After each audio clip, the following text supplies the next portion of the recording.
പ്രിയപ്പെട്ട ഉദ്യോഗാർത്ഥികൾക്ക് ഹാജാസ് ക്ലാസ്സിലേക്ക് സ്വാഗതം. ഇന്ന് നമ്മൾ പഠിക്കാൻ പോകുന്ന മേഖല ഇന്ത്യൻ ഫ്രീഡം ഫൈറ്റർ അല്ലെങ്കിൽ ഇന്ത്യൻ സ്വാതന്ത്ര്യ സമര സേനാനികളിൽ ഏറ്റവും പ്രാധാന്യത്തോടുകൂടി അറിഞ്ഞിരിക്കേണ്ട സുഭാഷ് ചന്ദ്രബോസുമായി ബന്ധപ്പെട്ട ചരിത്രമാണ്. നമുക്ക് നോക്കാം അദ്ദേഹത്തിൻ്റെ കാര്യം സ്റ്റേറ്റ്മെന്റ് കണക്കൊക്കെ ചോദ്യം വരെ താഴെ കൊടുത്തിരിക്കുന്നവയിൽ സുഭാഷ് ചന്ദ്രബോസുമായി ബന്ധമുള്ള പ്രസ്താവന ഏത്, ബന്ധമില്ലാത്ത പ്രസ്താവന ഏതെന്നൊക്കെ പറഞ്ഞു വരാം. അപ്പം അതുകൊണ്ടാണ് സുഭാഷ് ചന്ദ്രബോസ് എന്ന മേഖല നമ്മളിപ്പോൾ പഠിക്കാൻ പോകുന്നത്. ഇന്ത്യൻ സ്വാതന്ത്ര്യ സമര ചരിത്രത്തിന്റെ ഭാഗമായി ബ്രിട്ടീഷുകാർക്കെതിരെ സായുധ പോരാട്ടങ്ങൾക്ക്, ആയുധമെടുത്തുകൊണ്ട് നടത്തിയ പോരാട്ടങ്ങൾക്ക്, കാര്യം സമാധാനപരമായ പോരാട്ടമല്ല, തീവ്രവാദ ചിന്താരീതി ഉണ്ടായിരുന്ന അവസാന കാലഘട്ടത്തിലെ സ്വാതന്ത്ര്യ സമര സേനാനികളിൽ ഏറ്റവും പ്രധാനപ്പെട്ട ഒരാളാണ് സുഭാഷ് ചന്ദ്രബോസ്. ഗാന്ധിജിയുടെ സമാധാന പോളിസിയിൽ, ഗോഖലെയുടെ സമാധാന പോളിസിയിൽ നിന്നും തികച്ചും വിഭിന്നനായി വിമോചനം നേടണമെന്നുണ്ടെങ്കിൽ ബ്രിട്ടീഷുകാർക്കെതിരെ അതിശക്തമായ ആയുധമെടുത്തുകൊണ്ട് പോരാടിയെങ്കിൽ മാത്രമേ, യുദ്ധം ചെയ്തെങ്കിൽ മാത്രമേ നമുക്ക് എന്ത് കിട്ടത്തുള്ളൂ, സ്വാതന്ത്ര്യം കിട്ടത്തുള്ളൂ എന്ന് വിശ്വസിച്ച സ്വാതന്ത്ര്യ സമര സേനാനി. ബ്രിട്ടീഷുകാർക്കെതിരായ പോരാട്ടത്തിൽ ഇന്ത്യൻ നാഷണൽ ആർമിക്ക് നേതൃത്വം കൊടുത്ത്, സ്ഥാപകൻ അദ്ദേഹമല്ല, സ്ഥാപകൻ റാഷ് ബിഹാരി ബോസ് ആണെന്ന് ഓർത്തു വെച്ചേക്കുക. ഇത് ബ്രിട്ടീഷുകാർക്കെതിരായിട്ടുള്ള പോരാട്ടത്തിൽ ആ ഇന്ത്യൻ നാഷണൽ ആർമിക്ക് അല്ലെങ്കിൽ INAക്ക് നേതൃത്വം കൊടുത്ത പ്രമുഖനായ സ്വാതന്ത്ര്യ സമര സേനാനിയാണ് 1897 ജനിച്ച, ഒറീസയിലെ കട്ടക്കിൽ ജനിച്ച സുഭാഷ് ചന്ദ്രബോസ്. ജനങ്ങൾ അദ്ദേഹത്തെ സ്നേഹത്തോടു കൂടി വിളിച്ച പേര് നേതാജി എന്നാണ്. നേതാജി അറിയാലോ, നേതാജി സുഭാഷ് ചന്ദ്രബോസ് എന്നല്ലേ പറയുന്നത്. നേതാജി എന്നുള്ളത് വിശേഷണമാണ്.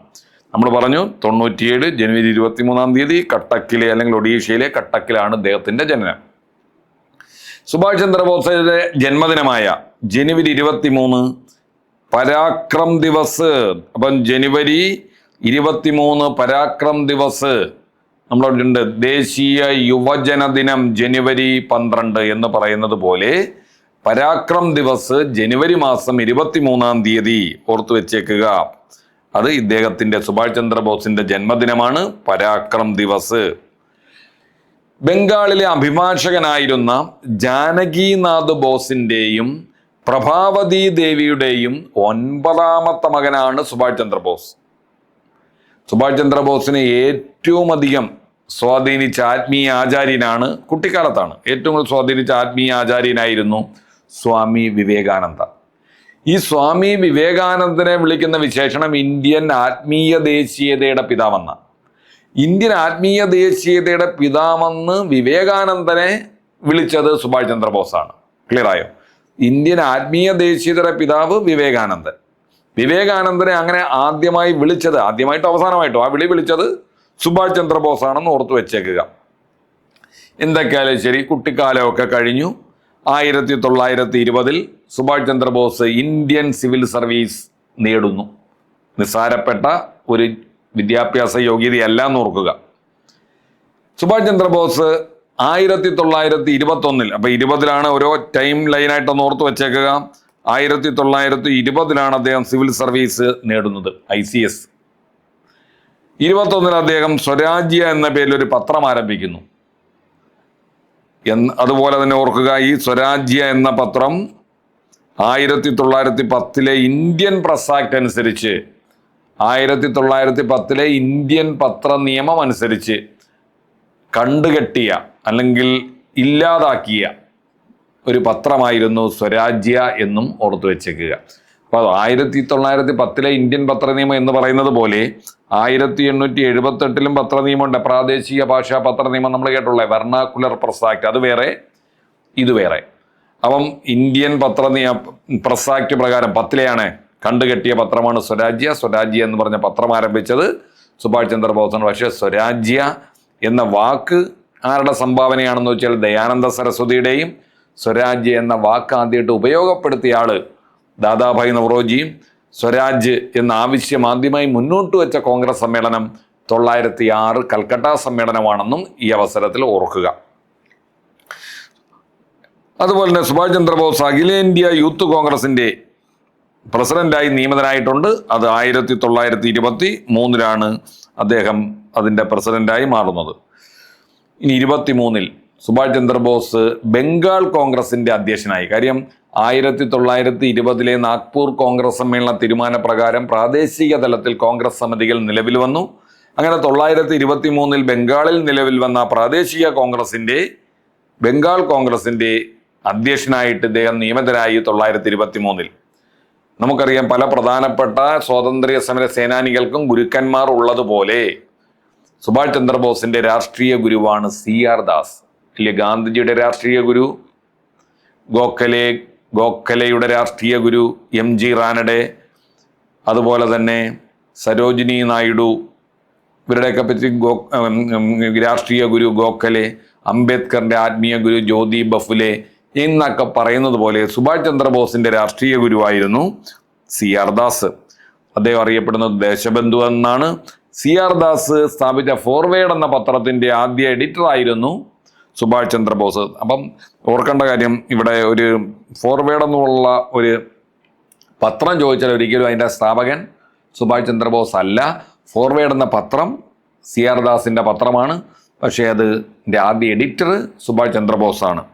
ഇനി സുഭാഷ് ചന്ദ്രബോസ് CR ദാസ് മേയറായ കൽക്കട്ട നഗരസഭയുടെ ചീഫ് എക്സിക്യൂട്ടീവായി നിയമിതനായിട്ടുണ്ട്. കാര്യം CR ദാസ് മേയറായിട്ടുണ്ട്. എവിടെ ഇന്നണക്ക് തന്നെ ശ്രദ്ധിക്കുക.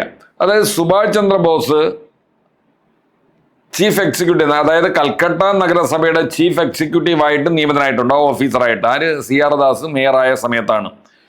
1928 ജവഹർലാൽ നെഹ്റുവുമായി ചേർന്ന് ഇന്ത്യൻ ഇൻഡിപെൻഡൻസ് ഫോർ ഇന്ത്യ, ഓർക്കുക, നിങ്ങളധികം കേൾക്കാത്തൊരു ചോദ്യമാണ്, ആ സംഘടനയുടെ പേര് ഓർക്കുക, ഇൻഡിപെൻഡൻസ് ഫോർ ഇന്ത്യ ലീഗ് എന്ന സംഘടന ആരംഭിച്ചത് നെഹ്റുവും സുഭാഷ് ചന്ദ്രബോസുമായി ചേർന്നാണെന്ന് ഓർക്കുക. ഇദ്ദേഹം മുമ്പേ പറഞ്ഞ കണക്ക് തന്നെ ഗുരുവായിരുന്ന CR ദാസ് കൽക്കട്ടയിലെ മേയറായതുപോലെ തന്നെ അദ്ദേഹത്തിൻ്റെ ശിഷ്യനായിരുന്ന സുഭാഷ് ചന്ദ്രബോസും മേയറായി. ഏത് വർഷം? കൽക്കട്ടയിൽ 1930 മേയറായി. ഗുരു മേയറായത് 1924 ഈ പറഞ്ഞ എക്സിക്യൂട്ടീവ് ഓഫീസറായിട്ട് നിയമിതനായ വർഷമാണ്. പക്ഷേ CR ദാസും എന്തായിട്ടുണ്ട്? കൽക്കട്ടയിലെ മേയറായിട്ടുണ്ട്. സുഭാഷ് ചന്ദ്രബോസും മേയറായിട്ടുണ്ടെന്ന് പഠിച്ചു വെച്ചേക്കുക. പിന്നെ INC പഠിച്ച സമയത്ത് നമ്മൾ നിർബന്ധമായും പഠിച്ചിരിക്കേണ്ട ഒരു ചോദ്യമാണ് ഹരിപുര സമ്മേളനം. അറിയില്ല, 1938 ഹരിപുര സമ്മേളനത്തിലാണ് സുഭാഷ് ചന്ദ്രബോസ് ആദ്യമായിട്ട് കോൺഗ്രസിന്റെ അധ്യക്ഷനാകുന്നത്. അതായത് ഈ 1938 കോൺഗ്രസ് സമ്മേളനത്തിൽ പ്രദർശിപ്പിക്കുകയും പോസ്റ്ററിൽ അച്ചടിച്ചു വരികയും ചെയ്ത ചിത്രമൊക്കെ നിങ്ങൾ കേട്ടിട്ടുണ്ടായിരിക്കാം. വില്ലേജ് ഡ്രമ്മർ അല്ലെങ്കിൽ ഗ്രാമീണ ചെണ്ടക്കാരൻ എന്ന ചിത്രം. ആരുടെയാണ് ഗ്രാമീണ ചെണ്ടക്കാരൻ എന്ന ചിത്രം ചോദിച്ചാൽ നന്ദലാൽ ബോസിന്റെ പ്രസിദ്ധമായ ചിത്രമാണ് ഗ്രാമീണ ചെണ്ടക്കാരൻ. അപ്പം 38 ഹരിപുര സമ്മേളനത്തിലാണ് ആദ്യമായിട്ട് ഇദ്ദേഹം സുഭാഷ് ചന്ദ്രബോസ് കോൺഗ്രസിന്റെ പ്രസിഡന്റ് ആകുന്നത്. ജനങ്ങൾക്ക് മതിയായ ജീവിത നിലവാരം ഉറപ്പാക്കുക എന്ന കാതലായ ലക്ഷ്യത്തോടെ, ഒരു സാമ്പത്തിക പദ്ധതി രൂപീകരിക്കുന്ന ലക്ഷ്യത്തോടെ, ഇമ്പോർട്ടൻ്റ്, കഴിഞ്ഞ ഡിഗ്രി ലെവലിലെ ചോദ്യമാണ്, ദേശീയ ആസൂത്രണ സമിതി, national planning committee 1938 Subhash Chandrabose അധ്യക്ഷനായ ഹരിപുര സമ്മേളനത്തോടനുബന്ധിച്ച് രൂപീകരിക്കുന്നു. അധ്യക്ഷനെന്ന് ജവഹർലാൽ നെഹ്റുവാണ്. എന്തോ ഹരിപുര സമ്മേളനത്തിന്റെ അധ്യക്ഷനല്ല, ഈ നാഷണൽ പ്ലാനിംഗ് കമ്മിറ്റിയുടെ അധ്യക്ഷൻ ജവഹർലാൽ നെഹ്റു ആണെന്ന് പഠിച്ചു വെച്ചേക്കുക. പിന്നെന്തൊക്കെയായാലും ശരി, തൊട്ടടുത്ത വർഷം 1939 കോൺഗ്രസിന്റെ ചരിത്രത്തിൽ ആദ്യമായി പ്രസിഡന്റ് തെരഞ്ഞെടുപ്പ്. അറിയാലോ, കോൺഗ്രസിന്റെ ചരിത്രത്തിൽ ആദ്യത്തെ പ്രസിഡന്റ് തെരഞ്ഞെടുപ്പ്. സുഭാഷ് ചന്ദ്രബോസ് സ്ഥാനാർത്ഥിയാകുന്നതിനെയും പ്രസിഡന്റ് ആകുന്നതിനെയും മാനസികമായിട്ട് ഗാന്ധിജിക്ക് അത്ര അംഗീകരിക്കാൻ പറ്റാത്ത ഒരു സിറ്റുവേഷൻ ആയിരുന്നു അന്ന്. കാരണം സുഭാഷ് ചന്ദ്രബോസിന്റെ സമരരീതിയിൽ നിന്നും തികച്ചും വിഭിന്നനാണ് ഗാന്ധിജി. സമാധാനപരമായ മാർഗങ്ങളിലൂടെ സ്വാതന്ത്ര്യം നേടിയെടുക്കണമെന്ന് ആഗ്രഹിച്ച ഗാന്ധിജി, സുഭാഷ് ചന്ദ്രബോസോ തീവ്രവാദ ചിന്താരീതി ഉണ്ടായിരുന്ന സായുധ കലാപത്തിലൂടെ, യുദ്ധത്തിലൂടെ മാത്രമേ ഇന്ത്യക്ക് സ്വാതന്ത്ര്യം കിട്ടത്തുള്ളൂ എന്ന് വിചാരിച്ച സുഭാഷ് ചന്ദ്രബോസിന്റെ സമരരീതി ഗാന്ധിജിക്ക് അത്ര പൊരുത്തപ്പെടാൻ പറ്റിയില്ല. അതുകൊണ്ട് സുഭാഷ് ചന്ദ്രബോസിന് പ്രസിഡന്റ് ആകും എന്നുറപ്പായപ്പോൾ ഗാന്ധിജി എന്ത് ചെയ്ത്? തൻ്റെ സ്ഥാനാർത്ഥി അങ്ങ് പ്രഖ്യാപിച്ചു. അപ്പോൾ സ്ഥാനാർത്ഥിയെ പട്ടാഭി സീതാരാമയ്യെ പ്രഖ്യാപിച്ചു കഴിഞ്ഞാൽ താൻ നിർദ്ദേശിച്ച സ്ഥാനാർത്ഥിയാണല്ലോ, എല്ലാവരും അംഗീകരിക്കുമെന്ന് ഗാന്ധിജി വിചാരിച്ചു. പക്ഷേ സുഭാഷ് ചന്ദ്രബോസ് ഉടനെ തൻ്റെ സ്ഥാനാർത്ഥിത്വം പ്രഖ്യാപിച്ചു. അങ്ങനെ 1939 ഗാന്ധിജിയുടെ നോമിനിയായ പട്ടാഭി സീതാരാമയ്യ പ്രസിഡന്റായി നിയമിതനാകേണ്ട സ്ഥാനത്ത് സുഭാഷ് ചന്ദ്രബോസ് വന്നതോടുകൂടി മത്സരമായി. പട്ടാഭി സീതാരാമയ്യയും സുഭാഷ് ചന്ദ്രബോസും തമ്മിൽ മത്സരം. ഒരാളല്ലേ ജയിക്കൂ. 1500-ലധികം വോട്ട് സുഭാഷ് ചന്ദ്രബോസിന്, 1300 സംതിങ് വോട്ട് ആർക്ക്? പട്ടാഭി സീതാരാമയ്യക്ക്. അങ്ങനെ കോൺഗ്രസിന്റെ 939 ത്രിപുരി സമ്മേളനത്തിൽ കോൺഗ്രസിന്റെ ചരിത്രത്തിലെ ആദ്യത്തെ തെരഞ്ഞെടുക്കപ്പെട്ട പ്രസിഡന്റായിട്ട് ആര് മാറുന്നു? സുഭാഷ് ചന്ദ്രബോസ് മാറുന്നു. അങ്ങനെ 939 തെരഞ്ഞെടുക്കപ്പെട്ട പ്രസിഡന്റായി മാറിയെങ്കിലും പട്ടാഭി സീതാരാമയ്യെ പരാജയപ്പെടുത്തിയെങ്കിലും പക്ഷേ കോൺഗ്രസിന്റെ പ്രസിഡന്റ് സ്ഥാനം നല്ല രീതിയിൽ മുന്നോട്ട് കൊണ്ടുപോകാൻ ആർക്ക് പറ്റിയില്ല? നമ്മുടെ സുഭാഷ് ചന്ദ്രബോസിന് പറ്റിയില്ല. എന്തെന്ന് വെച്ചാൽ സുഭാഷ് ചന്ദ്രബോസിന് പറ്റുമായിരുന്നു, പക്ഷേ പ്രവർത്തിക്കാൻ അനുവദിച്ചില്ല എന്നുള്ളതാണ് സത്യം. കോൺഗ്രസിന്റെ വർക്കിംഗ് കമ്മിറ്റി ഉണ്ട്. അന്ന് വർക്കിംഗ് കമ്മിറ്റിയുടെ അനുവാദത്തോടു കൂടിയ പ്രസിഡന്റിന് നല്ല രീതിയിൽ ഓരോ തീരുമാനങ്ങൾ എടുക്കാൻ പറ്റത്തുള്ളൂ. പക്ഷെ വർക്കിംഗ് കമ്മിറ്റി എന്തുവാ? ഈ ഗാന്ധിജിയുടെ ആൾക്കാരാ. അപ്പൊ ഗാന്ധിജിയുടെ ആൾക്കാരായ വർക്കിംഗ് കമ്മിറ്റിയിലുള്ളവർ പലപ്പോഴും സുഭാഷ് ചന്ദ്രബോസ് എടുക്കുന്ന പല തീരുമാനങ്ങളും അംഗീകരിക്കുന്നില്ല. അപ്പോൾ സുഭാഷ് ചന്ദ്രബോസിന് മനസ്സിലായി പ്രസിഡന്റ് സ്ഥാനം ഇരുന്നതുകൊണ്ട് വലിയ ഗുണമൊന്നുമില്ല, അതുകൊണ്ട് അതേ വർഷം തന്നെ തൻ്റെതായ ആശയങ്ങൾ പൂർത്തീകരിക്കാൻ പറ്റുന്നില്ല എന്ന് മനസ്സിലാക്കിയ സുഭാഷ് ചന്ദ്രബോസ് അതേ വർഷം തന്നെ 39 തന്നെ Subhash Chandrabose president INC president സ്ഥാനം രാജിവെക്കുന്നു, ഉപേക്ഷിക്കുന്നു. അങ്ങനെ അതിൻ്റെ സ്ഥാനത്ത് ഡോക്ടർ രാജേന്ദ്ര പ്രസാദ് INCയുടെ പുതിയ പ്രസിഡന്റായി നിയമിതനായി. എന്നാൽ സുഭാഷ് ചന്ദ്രബോസ് പ്രസിഡന്റ് പദവി രാജിവെച്ചിട്ട് വീട്ടിൽ പോയി വെറുതെ ഇരുന്നില്ല. ബ്രിട്ടീഷുകാർക്കെതിരെ തുടർച്ചയായിട്ട് പോരാടുക എന്ന ലക്ഷ്യത്തോടു കൂടി അദ്ദേഹം ഒരു പാർട്ടിക്ക് രൂപം കൊടുക്കുന്നു. അതാണ് 939 മെയ് 3-ാം തീയതി രൂപീകരിക്കപ്പെട്ട ഫോർവേഡ് ബ്ലോക്ക് എന്ന പാർട്ടിക്ക് ആര് രൂപം കൊടുത്തു? സുഭാഷ് ചന്ദ്രബോസ് രൂപം കൊടുത്തു എന്ന് ഓർക്കുക. അത് വളരെ ഇമ്പോർട്ടൻ്റ് ആണ്. ഫോർവേഡ് ബ്ലോക്ക് 939 മെയ് 3-ാം തീയതി ഫോർവേഡ് ബ്ലോക്ക് എന്ന രാഷ്ട്രീയ സംഘടനയ്ക്ക് കൽക്കട്ടയിൽ വെച്ച് സുഭാഷ് ചന്ദ്രബോസ് രൂപീകരിക്കുന്നു. അതുപോലെ തന്നെ ഈ ഫോർവേഡ് ബ്ലോക്ക് ഇടതുപക്ഷ സോഷ്യലിസ്റ്റ് ആശയങ്ങൾ പ്രചരിപ്പിച്ച ഒരു സംഘടനയാണ് ഫോർവേഡ് ബ്ലോക്ക്. അങ്ങനെ ഫോർവേഡ് ബ്ലോക്കിന്റെ നേതൃത്വത്തിൽ ആദ്യ ഓൾ ഇന്ത്യ കോൺഫറൻസ് നടക്കുന്നു. 940 നടന്ന സ്ഥലം നാഗ്പൂരാണ്. രണ്ടാം ലോക മഹായുദ്ധകാലത്ത് ബ്രിട്ടീഷ് വിരുദ്ധ നിലപാടുകൾ സ്വീകരിച്ചതിനെ തുടർന്ന് 940 സുഭാഷ് ചന്ദ്രബോസിനെ രാജ്യരക്ഷാ നിയമപ്രകാരം അറസ്റ്റ് ചെയ്യുന്നു. അറസ്റ്റ് ചെയ്തിട്ട് അദ്ദേഹത്തെ എന്ത് ചെയ്തു? വീട്ടുതടങ്കലിലാക്കുകയാണ് ചെയ്യുന്നത്. വീട്ടുതടങ്കലിലാക്കി. എന്നാൽ രണ്ടാം ലോക മഹായുദ്ധം കൊടുമ്പിരി കൊണ്ടിരിക്കുന്ന സമയത്ത് സുഭാഷ് ചന്ദ്രബോസ് എന്ത് ചെയ്യുന്നു? അവിടെ നിന്നും രക്ഷപ്പെടുന്നു. സുഭാഷ് ചന്ദ്രബോസ് ബെർലിനിലെത്തി ഫ്രീ ഇന്ത്യ സെന്റർ എന്ന് പറയുന്ന സംഘടന 942 രൂപീകരിക്കുന്നു. ഈ രക്ഷപ്പെട്ട അദ്ദേഹം പല രാജ്യങ്ങളിലും, കാര്യം അന്ന് ബ്രിട്ടീഷുകാരുടെ ശത്രുക്കളായ രാജ്യങ്ങളിലാണ് ഇദ്ദേഹം എത്തുന്നത്. ജർമ്മനിയിലെത്തി, ഇറ്റലിയിലെത്തി, ജപ്പാനിലെത്തുന്നു. ഇതെല്ലാം രണ്ടാം ലോക മഹായുദ്ധകാലത്ത് ബ്രിട്ടീഷ് വിരുദ്ധ രാജ്യങ്ങളാണ്. അതിനകത്ത് ഇറ്റലിയിലെ ഏകാധിപതി മുസോളിനിയാണ്, ജർമ്മനിയിലെ ഏകാധിപതി ഹിറ്റ്ലറാണ്, ജപ്പാനിലെ ടോജോ ഹിഡക്കി എന്ന് പറഞ്ഞ ഒരാളാണ്. ടോജോ ഹിഡക്കി.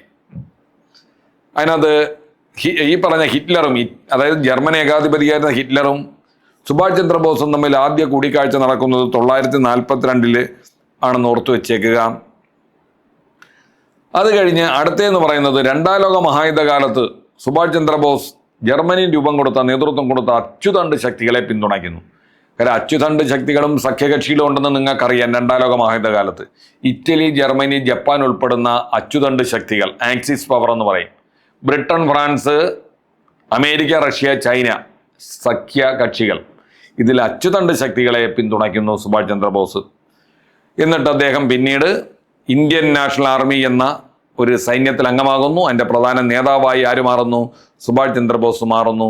ആ INAയുടെ മറ്റൊരു പേരാണ് ആസാദ് ഹിന്ദ് ഫൗജ്. ആസാദ് ഹിന്ദ് ഫൗജ് ആരംഭിക്കുന്നത് 942 സിംഗപ്പൂരിൽ വെച്ചാണെന്ന് പഠിച്ചു വെച്ചേക്കുക. 942 സിംഗപ്പൂരിൽ വെച്ച് സുഭാഷ് ചന്ദ്രബോസ് നേതൃത്വം കൊടുത്തൊരു സൈന്യമാണ് ഏത്? Indian National army. അതിൻ്റെ സ്ഥാപകൻ നിങ്ങൾ ഓർത്തു വെച്ചേക്കുക. പ്രധാനമായിട്ട് ഓർക്കേണ്ടത് റാഷ് ബിഹാരി ബോസാണ്. അങ്ങനെ ഇന്ത്യൻ നാഷണൽ ആർമിയെ ഒരു സംഘടിത സേനയാക്കി സുഭാഷ് ചന്ദ്രബോസ് മാറ്റുന്നു. അതിന് സുഭാഷ് ചന്ദ്രബോസിന് സഹായം നൽകിയത് ജപ്പാനാണ്. കാര്യം ജപ്പാൻ അന്ന് ബ്രിട്ടന്റെ ശത്രുവാണ്. അപ്പം ജപ്പാൻകാര് സുഭാഷ് ചന്ദ്രബോസ് ബ്രിട്ടീഷുകാർക്കെതിരെ എടുക്കുന്ന എല്ലാ കാര്യങ്ങൾക്കും അംഗീകാരം കൊടുക്കുകയാണ്, സഹായിക്കുകയാണ്. അങ്ങനെ ഒരു ശക്തമായ സൈന്യമാക്കി INA മാറ്റാൻ ജപ്പാൻ സുഭാഷ് ചന്ദ്രബോസിനെ സഹായിക്കുന്നു. ഇതേപോലെ തന്നെ 943 സുഭാഷ് ചന്ദ്രബോസ് ഒരു താൽക്കാലിക ഗവൺമെന്റിന് സിംഗപ്പൂർ ആസ്ഥാനമാക്കി രൂപം കൊടുക്കുന്നു. അതിൻ്റെ പേരാണ് ആസാദ് ഹിന്ദ് പ്രവാസ. ആസാദ് ഹിന്ദ് പ്രവാസ എന്ന സംഘടനയ്ക്ക്, അല്ലെങ്കിൽ ആർസി ഹൂമത്ത് ഇ ആസാദ് ഹിന്ദ് എന്ന താൽക്കാലിക ഗവൺമെന്റിന് സുഭാഷ് ചന്ദ്രബോസ് രൂപം കൊടുക്കുന്നു. 1943 നമ്മളെ സുഭാഷ് ചന്ദ്രബോസിന്റെ സർക്കാർ, ആസാദ് ഹിന്ദ് സർക്കാർ INAയുടെ നേതൃത്വത്തിൽ ബ്രിട്ടനോടും അമേരിക്കയോടൊക്കെ യുദ്ധം പ്രഖ്യാപിക്കുന്നു. അന്ന് INAയ്ക്ക് ഒരു വനിതാ വിഭാഗം ഉണ്ടായിരുന്ന, ശക്തമായ വനിതാ വിഭാഗം. ആ വനിതാ വിഭാഗത്തിന്റെ പേരാണ് ഝാൻസി റാണി റെജിമെന്റ്. അപ്പൊ ഈ ഝാൻസി റാണി റെജിമെന്റ് സ്ഥാപകൻ സുഭാഷ് ചന്ദ്രബോസ് ആണെങ്കിലും അതിന്റെ പ്രധാന വനിതാ നേതാവാണ് ക്യാപ്റ്റൻ ലക്ഷ്മി, മലയാളിയായ ക്യാപ്റ്റൻ ലക്ഷ്മി. അതും നോട്ട് ചെയ്യുക. പിന്നെ ബ്രിട്ടീഷുകാർക്കെതിരെ INAയുടെ നേതൃത്വത്തിൽ ശക്തമായ പോരാട്ടം നടക്കുന്നു. ജപ്പാൻ പിടിച്ചെടുത്ത ആൻഡമാൻ നിക്കോബർ ദ്വീപുകൾ മുമ്പേ പറഞ്ഞ സുഭാഷ് ചന്ദ്രബോസിന്റെ ഗവൺമെന്റായ ആസാദ് ഹിന്ദ് ഗവൺമെന്റിന് കൈമാറുമെന്ന് പ്രഖ്യാപിക്കുകയും കൈമാറുകയും ചെയ്യുന്നു. നമ്മൾ പഠിച്ചില്ലേ, സുഭാഷ് ചന്ദ്രബോസ് രൂപീകരിച്ച താൽക്കാലിക ഗവൺമെന്റാണ് ആസാദ് ഹിന്ദ് പ്രവാസ. അപ്പൊ ജപ്പാനുമായിട്ട് നല്ല ബന്ധമുള്ളത് കൊണ്ട് ജപ്പാന്റെ കയ്യിലുണ്ടായിരുന്ന ആൻഡമാൻ നിക്കോബർ സുഭാഷ് ചന്ദ്രബോസിന്റെ ഗവൺമെന്റായ ആസാദ് ഹിന്ദ് പ്രവാസയ്ക്ക് കൈമാറി. പ്രവാസയ്ക്ക് കിട്ടിയപ്പോൾ സുഭാഷ് ചന്ദ്രബോസിന്റെ അധീനതയിൽ ഈ ദ്വീപുകളായപ്പോൾ അതിന്റെ പേര് മാറ്റുന്നു. ഷഹീദ് എന്നും സ്വരാജ് എന്നും, ആൻഡമാനെ ഷഹീദ് എന്നും നിക്കോബർ ഐലൻഡിനെ സ്വരാജ് എന്ന പേരും നൽകുന്നു. എന്തായാലും 44 March 18 INA, Indian National Army Indian അതിർത്തി എത്തുന്നു. ആ മുന്നേറ്റം ഇംഫാലിൽ സഖ്യകക്ഷികൾ തടഞ്ഞു. എന്ന് വെച്ചാൽ സഖ്യകക്ഷികൾ ആരാന്നറിയല്ലോ, Britain, France, America, Russia, China സഖ്യകക്ഷികൾ തടഞ്ഞു. സ്വാഭാവികമായിട്ടും പരാജയം തടഞ്ഞ INA ബാങ്കോക്കിലേക്ക് പിന്മാറി. പല INA സൈനികരെയും ബ്രിട്ടീഷരെ പിടികൂടുന്നു. നമ്മുടെ നാട്ടിലും പലരെയും പിടികൂടി കൊണ്ടുവരുന്നു. 45 ഓഗസ്റ്റ് 17 രക്ഷപ്പെടാം. അപ്പം വല്ലാത്തൊരു പരാജയമൊക്കെ അവസാന കാലഘട്ടമായപ്പോഴേക്കും നേരിടേണ്ടി വരുന്നു സുഭാഷ് ചന്ദ്രബോസിന്. പരാജയം മണത്തറിഞ്ഞ സുഭാഷ് ചന്ദ്രബോസ് ജപ്പാൻ ഏർപ്പെടുത്തിയ ഒരു ചെറുവിമാനത്തിൽ യാത്ര ആരംഭിക്കുകയും, പക്ഷേ തായ്ലാൻഡിലെ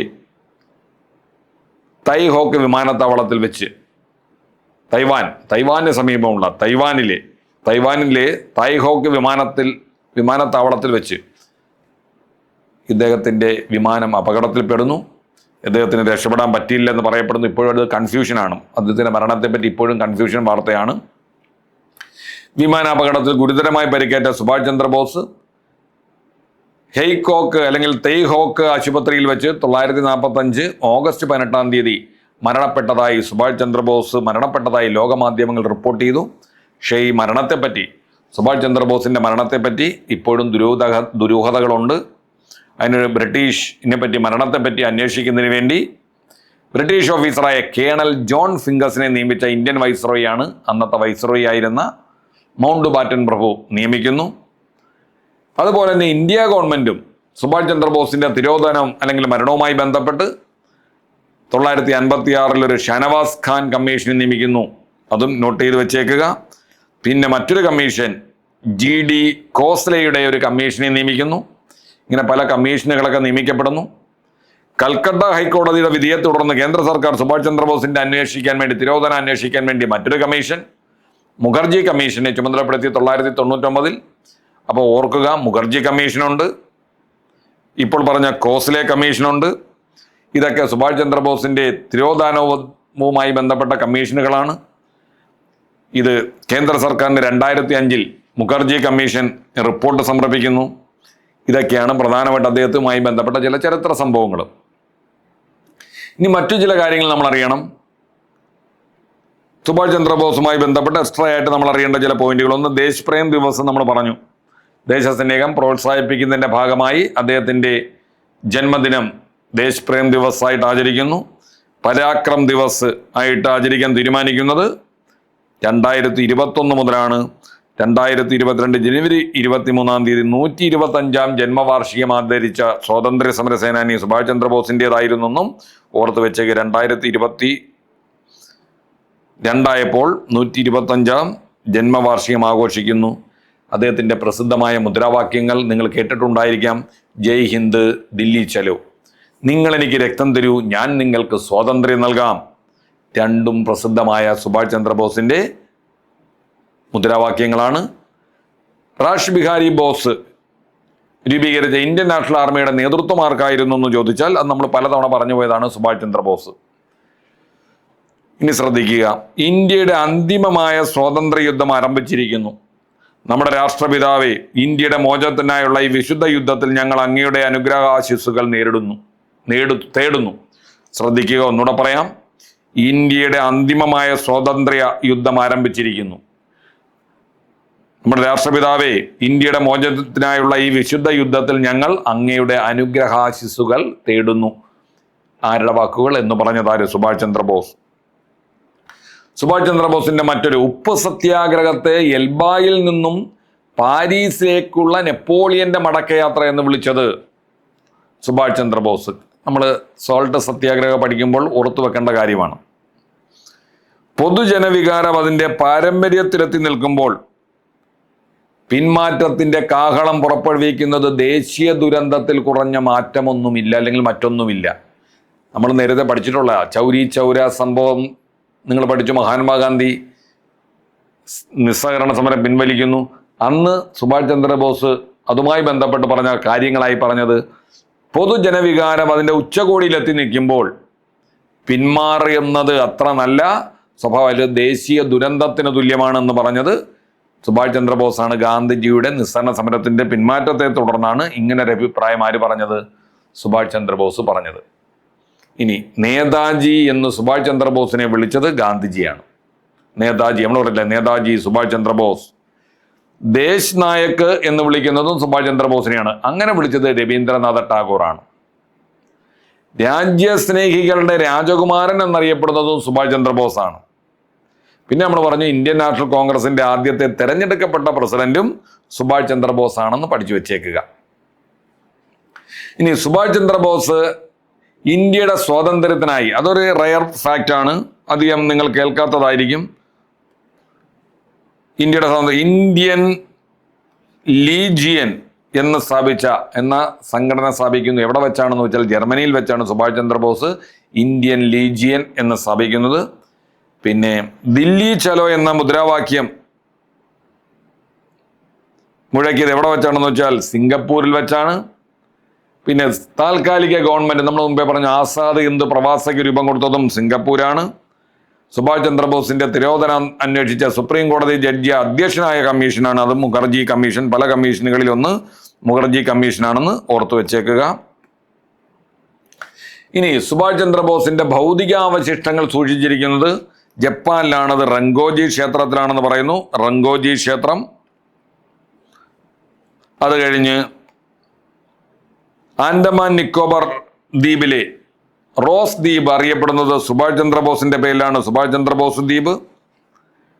സുഭാഷ് ചന്ദ്രബോസിന്റെ പേരിൽ ഒരു റെയിൽവേ സ്റ്റേഷൻ ഉണ്ട്. അത് ഏത് റെയിൽവേ സ്റ്റേഷൻ ആണെന്ന് വെച്ചാൽ മഹാരാഷ്ട്രയിലാണ്. ഇത്വാരി റെയിൽവേ സ്റ്റേഷൻ സുഭാഷ് ചന്ദ്രബോസിന്റെ പേരിലാണ്.